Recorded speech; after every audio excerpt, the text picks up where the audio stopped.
coudre un talisman dans la bouche d'un cadavre pour ruiner le fils de sa coépouse, l'histoire de Maman Clarisse, fable africaine. Dans un quartier tranquille de Cotonou, vivait une femme nommée Maman Clarisse. Respectée en apparence, mais dévorée par une jalousie noire. Son obsession? Voir l'échec total du fils de sa coépouse, un jeune homme brillant, aimé de tous, promis à un avenir radieux. Dans l'ombre, Maman Clarisse se rendait régulièrement chez un puissant marabout, connu pour ses pratiques redoutables.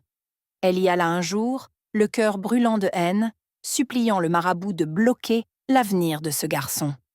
Le marabout, après de longues incantations, lui remit un petit paquet noir, un talisman de mort. « Pour que cela fonctionne, dit-il d'une voix grave, tu dois placer ce talisman dans la bouche d'un cadavre. Pas n'importe lequel. Un corps frais. Un mort encore chaud. Et il faut que personne ne le sache. » Une nuit, elle soudoya le gardien d'une morgue, lui glissant un billet froissé et lourd de silence. L'homme détourna les yeux et elle entra, tremblante, tenant le talisman au bout de ses doigts. Elle choisit un cadavre au hasard, un jeune homme décédé le matin même. Mais au moment de glisser le talisman dans sa bouche, quelque chose d'étrange se produisit. Le cadavre le recracha violemment. 1, 2, 3 fois. Les yeux du mort semblaient pleins de reproches. Affolée mais déterminée, elle s'éclipsa et revint avec du fil et une aiguille. Oui. Elle cousit la bouche du défunt avec le talisman à l'intérieur. Un frisson glacé parcourut la morgue. Des néons clignotèrent. Un râle sourd sembla émaner du plafond. Le lendemain, tout changea. Le fils de la coépouse, Kossi, se leva avec une peau étrange. La moitié de son corps devint blanche comme du lait, l'autre resta noire, comme la nuit. Il ne parlait plus, ne sortait plus. Sa mère pleurait jour et nuit. Les voisins disaient « C'est un sort, ce n'est pas naturel ». La rumeur courait. Une nuit, Maman Clarisse se réveilla en hurlant. Elle avait rêvé du mort.